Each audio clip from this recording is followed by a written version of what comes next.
he was a special athlete. You can tell from very early on in his youth that he was a talented and gifted athlete, played a variety of sports, primarily baseball and football, in grade school. And even in his freshman year at St. Lawrence, he played all three sports, as I recall, baseball, football, and wrestling. And but he had no trouble keeping up with the older kids in the neighborhood in terms of his athletic ability and his ability to play sports with the older kids. He was very personable. People want to look at somebody and say, that's a guy I'd like to emulate. Well, when he was a sophomore, he was, I would say, very dedicated and very interested in being as good as he could be to advance himself. And so he wrestled with the bigger kids. Obviously, he was 155 as a sophomore, and he grew into at 67. He was big, and as I said, his senior year, he was undefeated. In all the years he's wrestled, from high school through college, he never got pinned. He had this special knack for tenacity, competitiveness, as many great athletes do.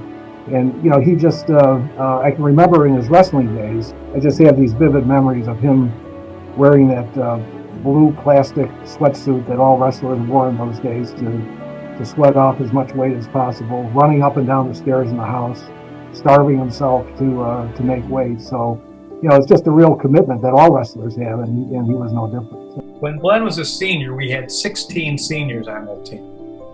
And then, and they won the Catholic League, they won the city.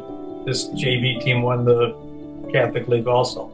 But, he was a leader in respect. He was a co-captain with Johnny Kenny and Mike Duda, I believe. And they set a standard. In the year before, in 73, we'd lost by a point and a half. But they were focused very much from the beginning.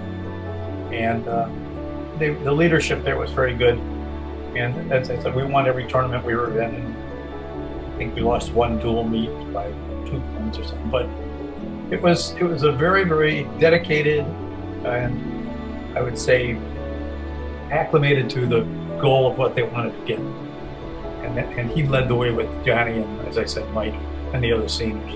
He just has, a very good focus when it comes to what he wants to accomplish.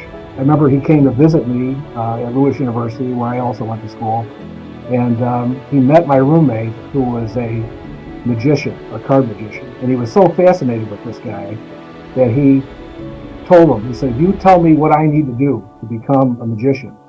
So this guy gave him some pointers, and today that's his profession. He's a professional magician, and that's what he was been on Penn and Teller. He performs at various venues. He's probably best known as teaching magic to other people, and just to watch him refine that skill and the commitment he made to that. It's just how he was as a person with whatever he undertook. So that was always, especially on trips when we were at away matches, or mostly tournaments, he'd entertain those kids with magic tricks. And he certainly become very accomplished in that field. He was really one of these guys that whenever he put his mind to something, he just followed through and excelled at it. And whether that be in his profession, whether it be in his days as an athlete, that's what I think people most remember about him from his younger days. Please join me as welcoming Glenn Morphew as the newest member of the St. Lawrence Athletic Hall of Fame.